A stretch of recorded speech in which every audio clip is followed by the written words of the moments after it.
কখনো কি ভেবেছো ভালোবাসার জন্য জীবন মরণের লড়াই করতে হবে?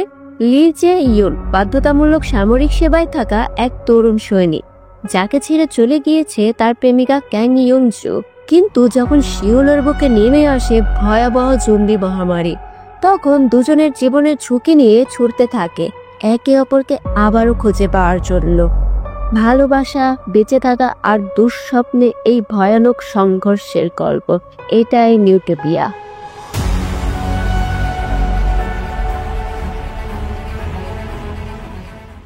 গল্পের শুরুতে আমরা দেখি সৈনিক লি তার সিনিয়রকে স্যালুট করে খুশি মনে ছুটিতে চলে যাচ্ছে। যেই সে ব্রিজের কাছে পৌঁছায়, তখন সে তার বান্ধবী ক্যাং ইয়ংকে দেখে। সে তার কাছে যেতেই চাচ্ছিল, কিন্তু তার আগে লির ব্যাটালিয়নের একজন সদস্য তাকে এই মিষ্টি স্বপ্ন থেকে জাগিয়ে তোলে, কারণ তার ডিউটির সময় শুরু হয়ে গিয়েছিল।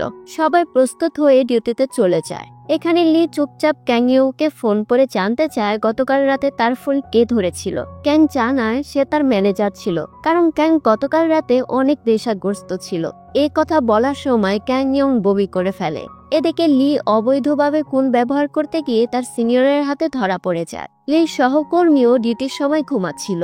এই কারণে ডিউটি শেষে লির পুরো টিমকে শাস্তি হিসাবে হেলিপ্যাডে 100 রাউন্ড দৌড়াতে হয়। সবকিছু শেষ হলে লি আবার ক্যাং ইয়ংকে ফোন করে, কিন্তু সে ফোন ধরে না। ঠিক তখনই সিনিয়র এসে জিজ্ঞেস করে কেউ রান্না করতে পারে কিনা। লি হ্যাঁ বলে এবং তার সাথে চলে যায়। নিচে যাওয়ার সময় লি জানালা দিয়ে দেখতে পায় অন্য বিল্ডিং এ কিছু রোগী অস্বাভাবিকভাবে আচরণ করছে। তারপর তারা কিচেনে পৌঁছায়। লি এখানেও কারো ফোন নিয়ে আবার ক্যাং ইয়ংকে ফোন করে এবং কিছু না ভেবেই কথা বলতে থাকে। ক্যাং ইয়ং তখন অফিসে লাঞ্চ করছিল। সবাই তার প্রেমিক সম্পর্কে অদ্ভুত কথা বলতে শুরু করে, যার ফলে ক্যাং ইয়ং রাগ করে চলে যায়। রাতে লি আবার ক্যাং ইয়ংকে ফোন করে। এবার ক্যাং রাগ করে বলে সে একটু ব্রেক নিতে চায়। লি ভাবে ফোনের জন্য সে বিরক্ত, কিন্তু ক্যাং বলে আমি সত্যি একটা ব্রেক চাই, কারণ লি এখনই 2 বছরের মধ্যে বিয়ে করতে পারবে না এবং তাদের সম্পর্কের ভবিষ্যৎও অনিশ্চিত। লি শুধু উত্তর দেয় যা তোমার ভালো লাগে তাই করো। তখনও ক্যাং এর মন খারাপ ছিল। তখন তার ম্যানেজার তাকে নিয়ে রেস্টুরেন্টে যায়। কথা বলার সময় লি বারবার ফোন করে, কিন্তু ক্যাং উপেক্ষা করে। তখনই ক্যাং একটি অজানা নম্বর থেকে ভয়েস মেসেজ পায়। সেখানে লি বলে আমি স্বার্থপর ছিলাম, শুধু নিজের কথাই ভেবেছিলাম। তোমারও জীবন আছে, তোমার সুখী হওয়ার অধিকারও আছে। তুমি আমায় ছাড়াও অনেক ভালো থাকতে, তাই আমাদের ব্রেকআপ করে নেওয়া উচিত। এই কথা শুনে ক্যাং পুরোপুরি ভেঙে পড়ে। সে লিকে ফোন করার চেষ্টা করে, কিন্তু সে ফোন ধরেনি। এরপর ম্যানেজার ক্যাংকে নিয়ে বেরিয়ে আসে। ম্যানেজার তাকে বলে আমি তোমাকে কখনোই ছাড়বো না। ঠিক তখনই তাদের গাড়িতে একজন লোক ধাক্কা দেয় এবং জানালা ভেঙে গাড়ির ভেতরে ঢুকে পড়ে। আর এটি এতই ভয়ানক দুর্ঘটনা ছিল যে লোকটির একটি চোখ ছিটকে পড়ে ক্যাং এর গলা। ক্যাং এতে ভয় পেয়ে চিৎকার করে ওঠে, আর সে দেখে লোকটি এখনো জীবিত। ক্যাং ম্যানেজারকে সাহায্য করতে বলে, কিন্তু ম্যানেজার অনেক ভীত অবস্থায় ছিল। ক্যাং বাইরে বেরিয়ে সাহায্যের জন্য চিৎকার করে এবং দেখে একজন বিখ্যাত অভিনেতা ইয়ং দাঁড়িয়ে আছে, যিনি সাহায্য করতে রাজি হয়। এরপর তারা দুজন মিলে লোকটিকে কেনে বের করে। ইয়ং সিপিআর দিতে চেষ্টা করে, কিন্তু লোকটির মুখ দিয়ে রক্ত বের হচ্ছিল। ইয়ং ম্যানেজারকে দেখে জিজ্ঞেস করে সে ভালো আছে কিনা, কিন্তু ম্যানেজার ভয়ে ভিজে গিয়েছিল। ঠিক তখন দূর থেকে ক্যাং দেখে একটি ট্রাক খুব জোরে তাদের দিকেই আসছে, কিন্তু সৌভাগ্যবশত ট্রাকটা তাদের পাশ কাটিয়ে স্টোরে ধাক্কা খায়। তবু সেখানে অনেক মানুষ মারা যায়। অন্যদিকে আমরা দেখি লি এবং তার টিম একটি বিল্ডিং এর কনফারেন্সে ছিল। তখন সবাই দেখে একটি প্লেন বিল্ডিং এর দিকে আসছে। সবাই ভাবে প্লেনটি হয়তো বিল্ডিং এ ধাক্কা দেবে, কিন্তু শেষ মুহূর্তে প্লেনটি সরে গিয়ে রাস্তায় ক্র্যাশ করে। বিস্ফোরণের কারণে অনেক মানুষ মারা যায়।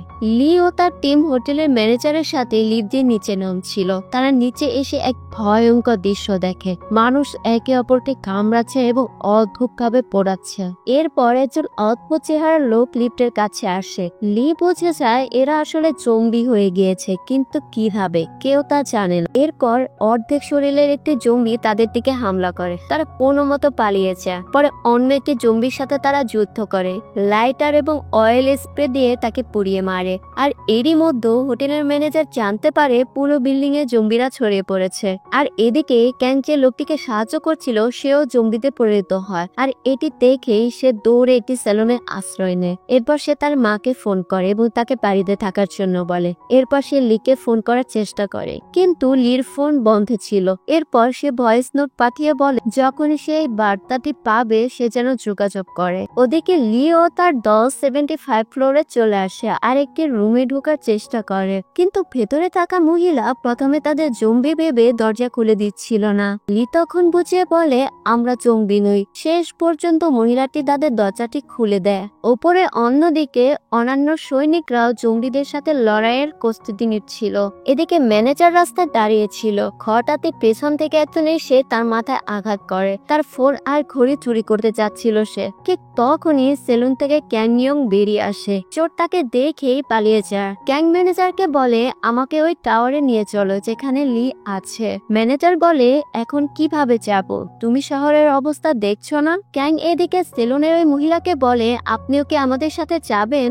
মহিলা বলে আমি এই সেলুন ছেড়ে যেতে পারি না। ক্যাং তখন ম্যানেজারের পেছনে হাঁটতে শুরু করে আর তখনই দেখা যায় ওই মহিলার পেছনে অনেকগুলা জঙ্গি চলে আসছে, কিন্তু ওই মহিলা কিছুই জানতো না। লি তখন রুমের ভেতরে কাউকে কল করার চেষ্টা করতে থাকে। মহিলা জানায় এই ফোন কাজ করে না। আরেকটা ফোন ছিল বাহিরে কাউন্টারে, কিন্তু ওখানে ছিল অনেক জঙ্গি। লি জানতো যে করেই হোক তার ব্যাটালিয়নের সাথে তার যোগাযোগ করতে হবে, তাই তিনজন ঝুঁকি নিয়ে বাইরে চলে যায়। ঠিক তখনই এক জম্বি তাদের সামনে এসে পড়ে। লি আবারও অয়েল স্প্রে আর লাইটার দিয়ে তাকে জ্বালিয়ে দেয়। এরপর তারা দেখে একজন শেফ একটা দরজা চেপে ধরে রেখেছে আর বাহিরে জম্বিরা ভেতরে ঢোকার চেষ্টা করছে। লি একটা বিয়ার ট্রলির ওপর আগুন লাগিয়ে সে দরজার দিকে ছুড়ে মারে। শেফও দ্রুত দৌড়ে তাদের সঙ্গে যোগ দেয় আর তারা দৌড়াতে শুরু করে। হোটেলে আগুন লাগার ফলে সিকিউরিটি সিস্টেম অন হয়ে যায়। ছাদের স্প্রিংকলার থেকে পানি পড়তে শুরু করে আর আগুন নিভে যায়। ফলে জম্বিরা আবারও তাদের পেছনে ধাওয়া করে। তারা একটি গেটের পেছনে ঢুকে পড়ে এবং গেটটি বন্ধ করে ফেলে। সেখানে অনেক সিঁড়ি ছিল যা দিয়ে তারা উপরে যেতে পারত। তখনই তারা দেখে শেফের শরীর খারাপ হতে শুরু করেছে। অন্যদিকে ক্যাং ম্যানেজারকে নিয়ে একটি পুলিশ স্টেশনে যায় যেখানে অনেক অফিসার তাদের বন্দুক নিতে এসেছিল। ঠিক তখনই দেখা যায় পুলিশ স্টেশনেও জম্বিরা ঢুকে পড়েছে। হান্টাররা গুলি ছুটতে শুরু করে। চারদিকে গুলির শব্দ। ক্যাং আর ম্যানেজার প্রাণ বাঁচাতে দৌড়ায় আর তারা কি দোকানে ঢুকে পড়ে। সেখানে ক্যাং একটা মিউজিক স্টেপ খুঁজে পায়। ক্যাশ কাউন্টারে টাকা রেখে সে সেটি নিয়ে নেয়। ম্যানেজার জিজ্ঞেস করে তুমি এটা দিয়ে কি করবে? ক্যাং বলে আমি এটা লির জন্য নিচ্ছি। এই মিউজিকটা ওর খুবই প্রিয়। এই কথা শুনে দৃশ্য বদলে যায়। লি আর ক্যাং একসাথে একটি আইসক্রিম দোকানে কাজ করত। লি সব সময় এই মিউজিককে বাজিয়ে রাখত। এদিকে সিন আবার সোলজারদের দিকে চলে যায়। তখন তারা বিল্ডিং এর টপে ছিল আর সিঁড়ির ওখানে যে দরজাটি ছিল সেটি বন্ধ ছিল, যেখান দিয়ে লিরা উপরে আসার চেষ্টা করছিল। সোলজার যখনই উপরে গেটটি খোলে তখনই তার সামনে চলে আসে লির বন্ধু এবং ওই মহিলাটি যাকে লি নিয়ে আসছিল। তখন লির বন্ধু লিকে ডাকে যে উপরে চলে আসো, গেট খুলে গিয়েছে। আর এটা শুনে লি শেফকে নিয়ে উপরে আসতে থাকে। আর এই সময় লি ক্যাং এর কথাই ভাবছিল।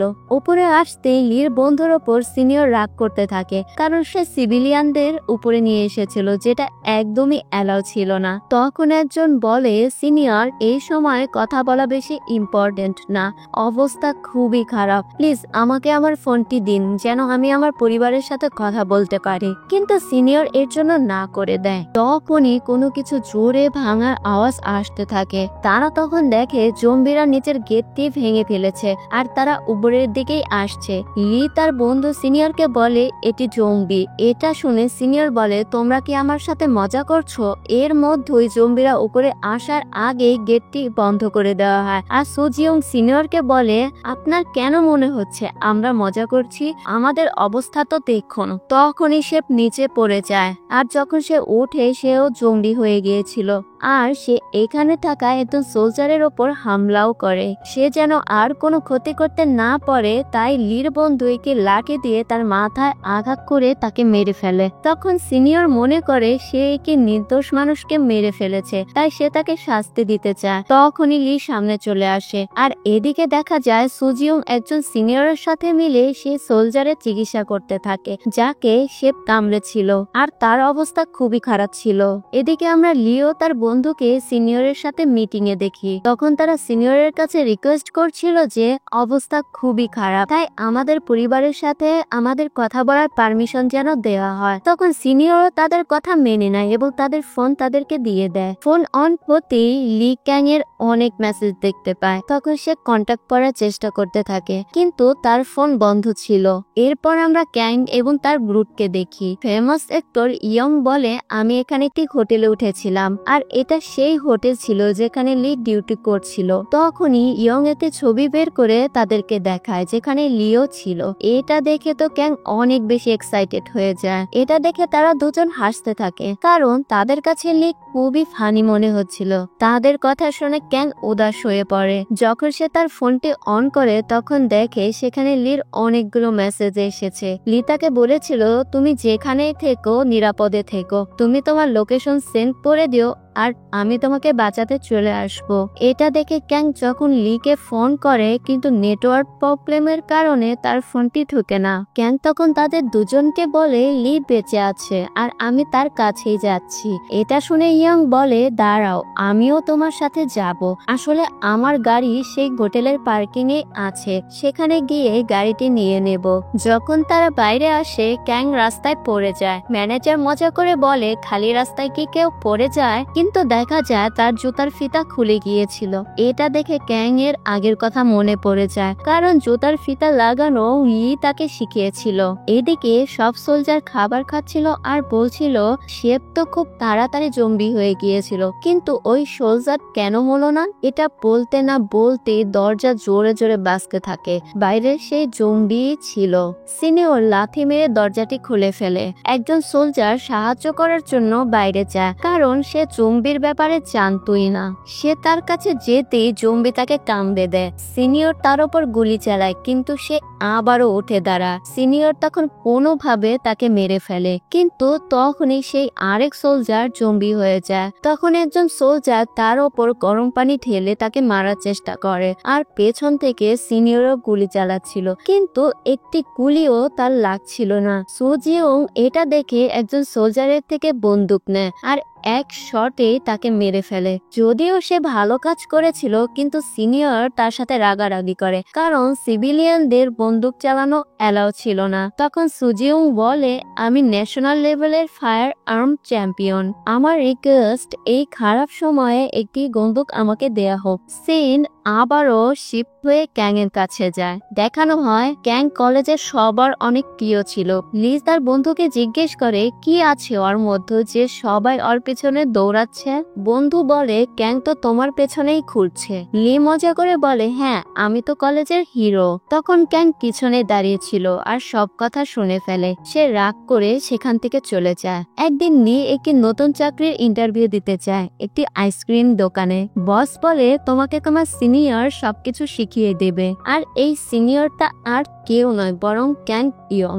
লি একটু অস্বস্তিতে পড়ে যায়, কিন্তু ক্যাং কিছুটা নখর দেখে তার কাজ তাকে শিখিয়ে দেয়। এভাবে দুজনে একসাথে কাজ করতে থাকে এবং একজন আরেকজনকে জানতে শুরু করে। একদিন ক্যাং সব সহকর্মীদের জন্য একই রকম গ্লাভস নিয়ে আসে, কিন্তু লির জন্য সে কিছুই আনেনি। সবাই জিজ্ঞেস করে, তুমি লির জন্য কিছু আনোনি? ক্যাং মিথ্যা বলে শপে গ্লাভস শেষ হয়ে গিয়েছিল।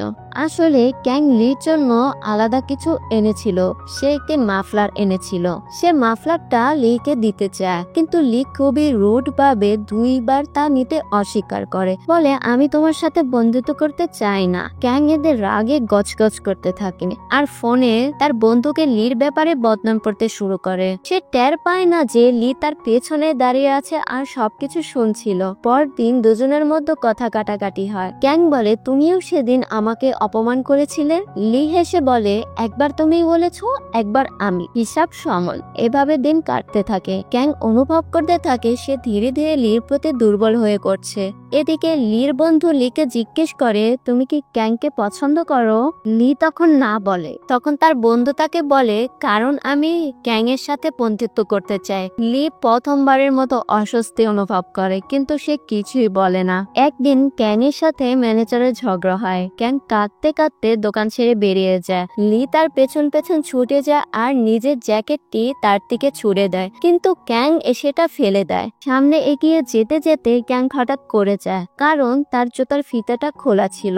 তখনই লি তাকে শিখিয়ে দেয় কিভাবে ফিতাটি পাততে হয়। দৃশ্য আবারও বর্তমান সময় ফিরে আসে। ক্যাং হঠাৎই একটা লোককে সামনে দেখে, যার গলায় জলদি কামড়ের দাগ ছিল। লোকটা বমি করছিল। সে ক্যাং এর কাছে সাহায্য চায়। ম্যানেজার তো সাথে সাথেই বলেন, না, আমরা তোমাকে সাহায্য করতে পারবো না, কারণ তোমাকে জম্বিতে কামড়িয়েছে। কিন্তু ক্যাং এর মন নরম হয়, সে সাহায্য করতে রাজি হয়। ক্যাং আর ইয়ং তাকে ধরে রেস্টুরেন্টের ভেতরে নিয়ে আসে। ভেতরে নিয়ে গিয়ে তারা লোকটিকে বেঁধে রাখে, কারণ সে যে কোনো সময় জঙ্গিতে পরিণত হতে পারে। লোকটি আবারও বমি করতে থাকে। ইয়ং তাকে জিজ্ঞেস করে, তুমি কতটা মদ খেয়েছো? লোকটি বলে, আমি সকাল থেকে মদ খাচ্ছি। ঠিক তখনই একজন জম্বি রেস্টুরেন্টের কিচেনে ঢুকে পড়ে। ক্যাং ভয় পেয়ে যায়। জম্বি ক্যাং এর দিকে ছুটে আসে। ভাগ্য ভালো, ক্যাং পাশ কাটিয়ে সরে যায়, আর পাশে থাকা সেলফ জম্বির ওপর পড়ে যায়, আর জম্বিটা সেখানে মারা যায়। ইয়ং জম্বির পোশাকের পকেট থেকে একটি অ্যালকোহলের ডিটেক্টর বের করে। সে মদ খাওয়া লোকটাকে চেক করে। ডিটেক্টরে দেখায় লোকটার শরীরে প্রচুর অ্যালকোহল আছে। ইয়ং বোঝে লোকটা এখনো জম্বি হয়নি, কারণ তার শরীরে বেশি অ্যালকোহল ছিল। তাদের ধারণা হয় অ্যালকোহল জম্বিদের আক্রমণ থেকে বাঁচাতে পারে। তখন ইয়ং প্রস্তাব করে, চলো আমরাও অ্যালকোহল খাই, তাই জম্বিরা আমাদেরকেও আর টার্গেট করবে না। ক্যাং বসে পড়ে। ইয়ং তার জন্য একটা ড্রিঙ্কস নিয়ে আসে। ক্যাং ড্রিঙ্ক করতে করতে তার মনে করে অতীতের কথা। ফ্ল্যাশব্যাকে দেখা যায় তার বাবার ফিউনারেলে ক্যাং ড্রিঙ্কস করছিল। লি সেখানে সবাইকে সাহায্য করছিল। ফিউনারেলের শেষে ক্যাং তার বাবার লাইটার লিকে গিফট করে। লি বলে, আমি তো সিগারেটই খাই না। ক্যাং তখন বলে, আমার বাবাও খেতেন না, তবু এই লাইটারটা তার কাছেই ছিল, আর এখন এটা তোমার কাছে থাকুক। লি অভিনয় করে দেখায় সে সিগারেটে টানছে। ক্যাং সেই মুহূর্তে খুবই খুশি হয়ে যায়। এদিকে লি বারবার ক্যাংকে ফোন করতে থাকে, কিন্তু ক্যাং তখনও ফোন ধরছিল না। লি তখন কাঁদতে থাকে। সে নিজের পকেট থেকে সেই লাইটারটা বের করে, যেটা ক্যাং তাকে দিয়েছিল। ওদিকে সৈন্যরা বসে খবর দেখছিল। টিভিতে বলা হচ্ছিল যে এই জঙ্গি ভাইরাস মানুষের মস্তিষ্কে প্রভাব ফেলে। একবার আক্রান্ত হলে মানুষ অন্য মানুষকে কামড়াতে শুরু করে। তাদের কামড় থেকে আরেকজনও জঙ্গিতে রূপান্তরিত হয়। তাই সরকার লকডাউনের ঘোষণা দেয়, সবাইকে বাড়ির ভেতরে থাকতে বলা হয়। এই সময় এক সৈনিক বলে ওঠে, আমাকে কিছু বলার সুযোগ দেওয়া হোক। সবাই তার দিকে তাকায়। সে বলে, গতকাল রাতে শেফ যাকে কামড়িয়েছিল সে অনেক সময় পর জঙ্গি হলো, কিন্তু শেফ আর সৈনিক খুব তাড়াতাড়ি জঙ্গি হয়ে গিয়েছিল। সে বলে সে হয়তো কিছু খেয়েছিল, যার কারণে সে দেরিতে জঙ্গি হয়েছে। এরপর সে একটি ক্যাপসুল দেখায়, যেটা সে ওই সৈনিকের মুখে খেতে দেখেছিল, কিন্তু কেউ তার কথা বিশ্বাস করে না। ঠিক তখনই তারা সবাই গুলির শব্দ শুনতে পায়, আর তারা দৌড়ে সিনিয়রের ঘরে যায়। দেখে সিনিয়র নিজেই নিজেকে গুলি করে মেরে ফেলেছেন, কারণ তিনি বুঝে গিয়েছিলেন তিনিও সেই জম্বি ভাইরাসে আক্রান্ত হয়েছেন। এদিকে ক্যাং এর গ্রুপ পুরোপুরি নেশায় ডুবে আছে। পুরো রাত ধরে তারা ড্রিঙ্কস করছিল। সকালে উঠে ক্যাং বলে, চলো আমরা ওই হোটেলের দিকে যাই যেখানে লি আছে। একজন জিজ্ঞেস করে, ওখানে গিয়ে কি করব? ইয়ং বলে, ওখানে লি আছে, একজন সৈনিক, যে আমাদেরকে বাঁচাবে, আর আমার আমেরিকান গাড়িটাও ওখানে পার্কিংয়ে আছে, আর তা আমাদের কাজে লাগবে।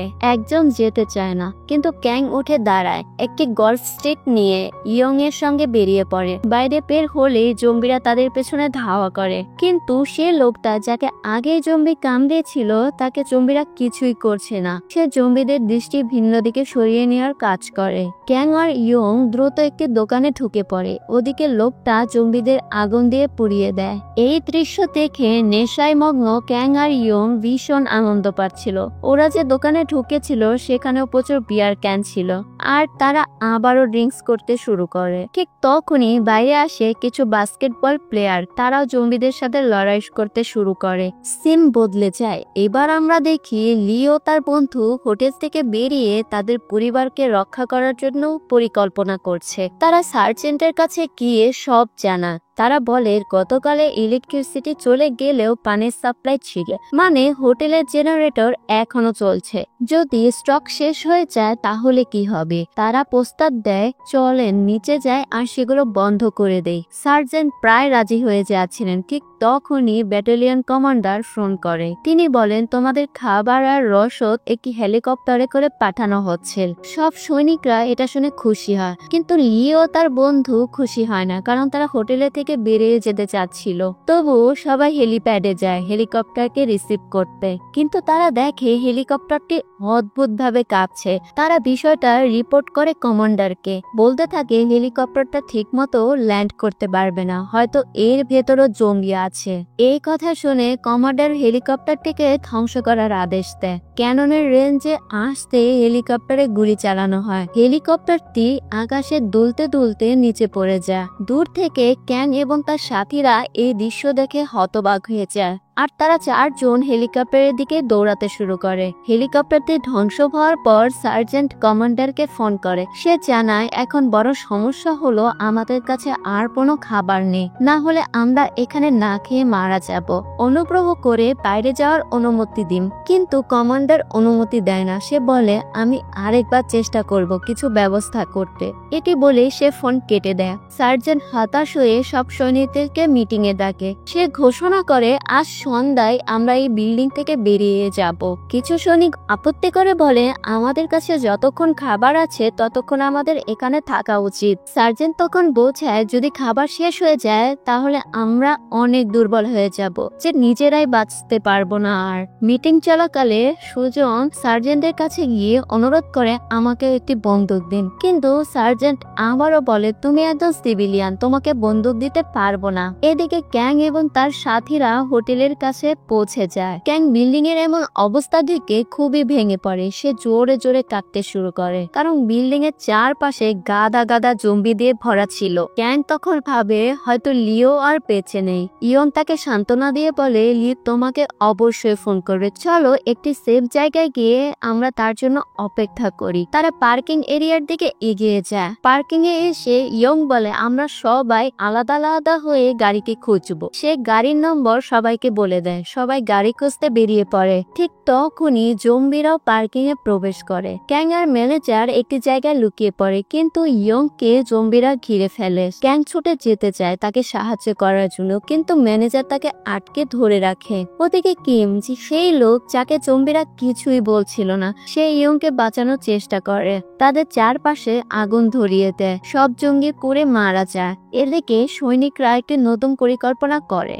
সার্জেন্ট বলে আমরা সবাই প্রথমে ভিআইপি লঞ্চে যাব, তারপর লিফট ব্যবহার করে নিচে নামবো। তখন সবাই রওনা হয়। তারা সিঁড়িতে নামতে শুরু করে। চারপাশে শুধু রক্ত আর লাশ ছড়িয়ে ছিটিয়ে ছিল। ঠিক তখনই জম্বিরা আবারও আক্রমণ করে। সৈনিকরা বন্দুক দিয়ে জম্বিদের গুলি করতে থাকে। তারা একের পর এক জম্বি মেরে এগিয়ে চলছিল। শেষমেশ তারা ভিআইপি লঞ্চে পৌঁছে যায়। ওদিকে ক্যাং আর তার দল নিচে অপেক্ষা করছিল। ক্যাং এখনো ইয়ং এর মৃত্যুতে শোক সামলাতে পারছিল না। কিমও দুঃখিত ছিল, কিন্তু ম্যানেজার খুব একটা ভেঙে পড়েনি। এইটা দেখে কিম ম্যানেজার উপর রেগে যায়, কিন্তু এখন তাদের সামনে বড় সমস্যা তারা কিভাবে এখান থেকে বের হবে। ম্যানেজার কিমকে বলে তুমি গিয়ে ইয়ং এর গাড়ি নিয়ে এসো। কিম বলে আমি তো গাড়ি চালাতে পারি না, কিন্তু কিম ছাড়া আর কেউ নেই যে গাড়িটি আনতে পারবে, কারণ জম্বিরা তাকে আক্রমণ করছিল না। ক্যাং কিমকে একটি ফোন নাম্বার দেয় আর বলে গাড়ি চালানোর সময় তোমাকে গাইড করব। কিম জম্বিদের মধ্য দিয়ে সাবধানে হাঁটতে হাঁটতে গাড়ির কাছে গিয়ে পৌঁছায়। সে গাড়িতে উঠে পড়ে, তারপর ক্যাংকে ফোন করে। ক্যাং আর তার ম্যানেজার তখন কিমকে মোবাইলে গাইড করতে থাকে কিভাবে গাড়ি চালাতে হবে, কিন্তু ক্যাং আর ম্যানেজারের কথা বলতে গিয়ে তাদের আওয়াজে জম্বিরা তাদের দিকে আকৃষ্ট হতে থাকে। এদিকে সার্জেন্ট সৈনিকদেরকে দুজন করে দলে ভাগ করে সবার কাজ ভাগ করে দেয়। লিও তার বন্ধু একে ওয়াশরুমে যায়। সেখানে গিয়ে তারা খুশি হয়ে যায়, কারণ তারা দেখে সেখানে ওয়াইফাই সিগন্যাল পাচ্ছে। লি সঙ্গে সঙ্গে ক্যাংকে কল করে। ওদিকে ক্যাং তখন কিমকে গাড়ি চালানো শেখাচ্ছিল ফোনে, কিন্তু লিন নাম দেখে সে সেই কল কেটে তৎক্ষণাৎ লির কল রিসিভ করে। আর অনেকদিন পরে তারা একে অপরের কণ্ঠ শুনে কান্নায় ভেঙে পড়ে। লি সৃষ্টিকর্তার কাছে ধন্যবাদ জানায়, ধন্যবাদ ক্যাং এখনো বেঁচে আছে। সে জিজ্ঞেস করে তুমি কোথায় আছো? ক্যাং বলে তুমি কোথায় আছো? আমি তোমার বিল্ডিং এ এসে গিয়েছি, তুমি কোন ফ্লোরে? আমি উঠে আসি। লি তখন ভয়ে চিৎকার করে ওঠে, তুমি পাগল হয়ে গিয়েছো? এই জায়গা খুবই বিপজ্জনক, এখান থেকে সেফ কোনো জায়গায় চলে যাও প্লিজ।